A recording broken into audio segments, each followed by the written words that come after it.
ओम नमः शिवाय। शिवजी सदा सहाय। ओम नमः शिवाय। गुरुजी सदा सहाय। जय गुरुजी। शुक्राना गुरुजी। शिव पुराण श्री रुद्र संहिता खंड तीसरा पार्वती खंड 31वां अध्याय सप्त ऋषियों का आगमन और हिमालय को समझाना। ब्रह्मा जी बोले, ब्राह्मण के रूप में पधारे स्वयं भगवान शिव की बातों का देवी मैना पर बहुत प्रभाव पड़ा और वह बहुत दुखी हो गई। वह अपने पति हिमालय से कहने लगी कि इस ब्राह्मण ने शिवजी की निंदा की है। उसे सुनकर मेरा मन बहुत खिन्न हो गया है। जब भगवान शिव का रूप और शील सभी कुसंतित हैं तो सभी उनके विषय में बुरा ही सोचते हैं और उन्हें मेरी पुत्री के सर्वदा अयोग्य मानते हैं, तो मैं अपनी प्रिय पुत्री का हाथ कदापि उनके हाथ में नहीं दूंगी। मुझे अपनी पुत्री अपने प्राणों से भी अधिक प्रिय है। यदि आपने मेरी बात नहीं मानी तो मैं इसी समय विष खा लूँगी और अपने प्राण त्याग दूंगी। साथ ही अपनी बेटी पार्वती को लेकर इस घर से चली जाऊंगी। मैं पार्वती के गले में फांसी लगा दूंगी, उसे वनों में ले जाऊंगी और किसी सागर में डुबो दूंगी, परंतु किसी भी हालात में उसका विवाह पिनाकधारी शिव के साथ नहीं होने दूंगी। ये कहकर देवी मैना रोती हुई तुरंत कोप भवन में चली गईं और उन्होंने कीमती वस्त्रों और आभूषणों का त्याग कर दिया और जमीन पर लेट गईं। जब इस विषय में भगवान शिव को जानकारी हुई तो उन्होंने सप्त ऋषियों को याद किया। वे तुरंत ही वहां आ गए। तब त्रिलोकीनाथ भगवान शिव ने सप्त ऋषियों को देवी मैना को समझाने की आज्ञा देकर उनके घर भेजा। त्रिलोकीनाथ भगवान शिव का आदेश मिलने पर सप्त ऋषि उन्हें श्रद्धापूर्वक प्रणाम करके आकाश मार्ग से पर्वतों के राजा हिमालय के राज्य की ओर चल दिए। सप्त ऋषि जब हिमालय के नगर के निकट पहुँचे तो वहाँ का ऐश्वर्य देखकर उसकी प्रशंसा करने लगे। वह सातों ऋषि आकाश में सूर्य के समान चमकते हुए जान पड़ते थे। उन्हें आकाश मार्ग से आता हुआ देखकर हिमालय को बहुत आश्चर्य हुआ। शैलराज सोचने लगे कि इन तेजस्वी सप्त ऋषियों के आगमन से आज मेरा संपूर्ण राज्य धन्य हो गया। सभी सूर्य तुल्य तपस्वी सप्त ऋषि आकाश से उतरकर पृथ्वी पर खड़े हो गए। गिरिराज हिमालय ने दोनों हाथ जोड़कर और अपना मस्तक झुकाकर आदरपूर्वक उन्हें प्रणाम किया और उनका पूजन तथा स्तुति की। तत्पश्चात गिरिराज हिमालय ने कहा कि आज मेरा घर आपके चरणों की रज पाकर पवित्र हो गया है। मेरा जीवन आपको दर्शनों से ही धन्य हो गया है। फिर आदरपूर्वक हिमालय ने सप्त ऋषियों को आसन पर बिठाया। हिमालय बोले, आज मेरा जीवन सफल हो गया है। आज मेरा सम्मान इस संसार में बहुत बढ़ गया है। जिस प्रकार अनेक तीर्थों के दर्शनों को पुण्य कमाने का स्तोत्र माना जाता है, उसी प्रकार आज मैं भी पवित्र तीर्थों के समान वंदनीय हो गया हूँ। हे ऋषिगणों, आप साक्षात भगवान विष्णु के समान हैं। आपके हम तीनों के घर की शोभा बढ़ा दी है। आज मैं स्वयं इस संसार का सबसे महत्वपूर्ण व्यक्ति बन गया हूँ। यद्यपि मैं एक तुच्छ अदना सा मनुष्य हूँ, फिर भी मेरे योग्य कोई सेवा हो तो मुझे अवश्य बताएं।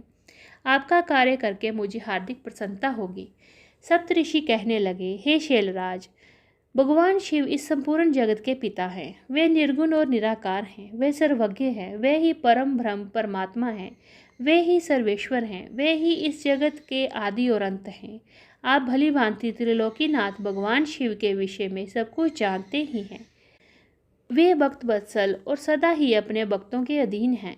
तुम्हारी परम प्रिया पुत्री देवी पार्वती ने भगवान शिव को अपनी कठोर तपस्या से प्रसन्न करके अपना मनोवांछित फल प्राप्त कर लिया है। उन्होंने प्रभु शिव को पति रूप में पाने का वर प्राप्त कर लिया है। जिस प्रकार भगवान शिव को इस जगत का पिता माना जाता है, उसी प्रकार शिवा जगत की माता कही जाती हैं। जब आप अपनी कन्या पार्वती का विवाह महात्मा शिव शंकर से कर दीजिए। इसीलिए ऐसा करने से आपका जन्म सफल हो जाएगा और आप गुरुओं के भी गुरु बन जाएंगे। सप्तऋषियों के ऐसे वचन सुनकर हिमालय बोले, हे महर्षियों, मेरा अहोभाग्य है जो आपने मुझे इस योग्य समझकर मुझसे ये बात कही।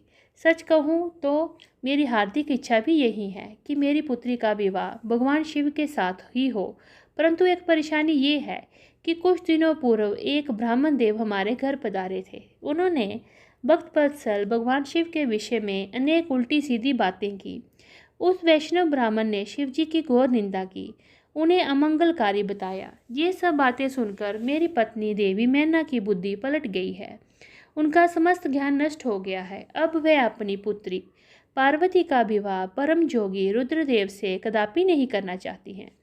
हे सप्तऋषियों, वे जिद करके बैठी हैं कि वे अपनी पुत्री पार्वती का विवाह भगवान शिव से नहीं करेंगी। इसीलिए वे लड़ झगड़ कर सभी आभूषणों तथा राशि वस्त्रों को त्याग कर कोप भवन में जाकर लेट गई हैं। मेरे बहुत समझाने पर भी वह कुछ नहीं समझ रही हैं। आपसे सच सच मैंने अपने दिल की बात कही, तो उस वैष्णव ब्राह्मण की बातें सुनकर अब मैं भी नहीं चाहता कि मेरी पुत्री का विवाह शिव जी से हो। नारद, इस प्रकार भगवान शिव की माया से मोहित होकर गिरिराज हिमालय ने ये सब बातें कहीं और फिर ये कहकर चुप हो गए।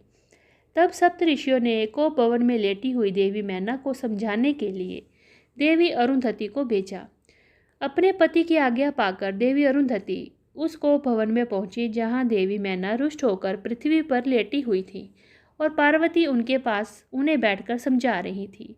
साध्वी अरुंधति बड़े ही मधुर स्वर में बोली, देवी मैना उठिए, मैं अरुंधति और सप्तऋषि तुम्हारे घर पधारे हैं। देवी अरुंधति को वहां अपने कक्ष में देखकर देवी मैना उठकर बैठ गई और साक्षात लक्ष्मी के समान उस परम तेजस्विनी को देखकर उनके चरणों में अपना सिर रखकर बोली, आप हमारे घर में ब्रह्मा जी की पुत्र वधू और महर्षि वशिष्ठ की पत्नी अरुंधति सहित सप्तऋषियों ने पधार कर हमें किस पुण्य का फल दिया है। आपके आने से हमारा कुल्य धन्य हो गया है।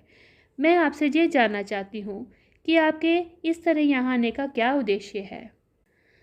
देवी मैना के ऐसा कहने पर देवी अरुंधति मुस्कुराई और उन्हें समझाकर कोप भवन से बाहर उस स्थान पर ले आई जहाँ सप्तऋषियों सहित गिरिराज हिमालय बैठे हुए थे।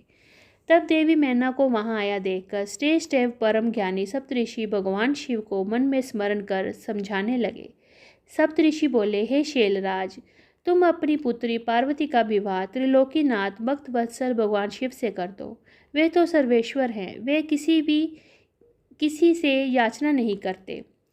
जगत की रचना के स्रोत्र ब्रह्मा जी ने तारकासुर को ये वरदान दिया है कि केवल शिव के पुत्रों के हाथों ही उसका वध होगा। इस समय तारकासुर के कारण तीनों लोकों में हाहाकार मचा हुआ है। उसने देवराज इंद्र सहित सभी देवताओं को स्वर्ग से निकाल दिया है। साथ ही वे निर्दोष लोगों का भी शत्रु बन बैठा है। साधुओं और ऋषि मुनियों को यज्ञ नहीं करने देता है और उनकी पूजा उपासना को तारकासुर के सैनिक समय समय पर नष्ट कर देते हैं। उन्होंने सभी के जीवन में एक कष्टकारी बना रखा हुआ है। इस संसार में व्यापक बुराइयां और दुष्ट प्रवृत्तियों के विनाश के लिए संहार रुद्रदेव का पुत्र ही सबसे उपयुक्त है। उस वीर और बलवान पुत्र की प्राप्ति के लिए आवश्यक है कि भगवान शिव विवाह कर लें। इसीलिए ब्रह्मा जी ने भगवान शिव से विवाह करने की प्रार्थना की है। ये सर्वविदित है कि भगवान शिव परम योगी हैं और विवाह के लिए उत्सुक नहीं हैं। तुम्हारी पुत्री पार्वती ने भगवान शिव की कठोर तपस्या करके शिव को अपना पति बनाने के लिए वर प्राप्त किया था। यही कारण है कि महादेव जी देवी पार्वती का पानी ग्रहण करना चाहते हैं। सप्तऋषियों की ये बात सुनकर हिमालय विनयपूर्वक बोला, हे ऋषिगण, आपकी बातें सही हैं, परंतु जहाँ तक मैं जानता हूँ कि शिव जी के पास ना तो रहने के लिए घर है, ना ही कोई नाते रिश्तेदार हैं और ना ही बंधु बांधव हैं। उनके पास कोई राजपाट भी नहीं है, ना ही वे ऐश्वर्य और विलासता का जीवन जीते हैं। आप वेद विधाता ब्रह्मा जी के पुत्र हैं, इसीलिए मैं आपका आदर और सम्मान करता हूँ। आप परम ज्ञानी हैं और ये जानते हैं कि जो पिता काम, मोह, भय अथवा लोभ के कारण अपनी कन्या का विवाह अयोग्य वर से कर देते हैं, वे मरने के बाद नरक के भोगी होते हैं। इसीलिए मैं ऐसा कोई कार्य नहीं करना चाहता जिससे मैं नरक का भागी बनूं। मैं अपनी पुत्री पार्वती की स्वेच्छा से विवाह से किसी भी शूलपाणी शिव से नहीं करूँगा। यही मेरा और मेरी पत्नी मैना दोनों का फैसला है। हे महर्षियों, आप परम ज्ञानी और समझदार हैं, इसीलिए हमारे लिए उचित विधान को बताकर हमें कृतार्थ करें। इति श्री 31वां अध्याय समाप्त। ओम नमः शिवाय। शिवजी सदा सहाय। ओम नमः शिवाय। गुरुजी सदा सहाय। जय गुरुजी। शुक्राना गुरुजी।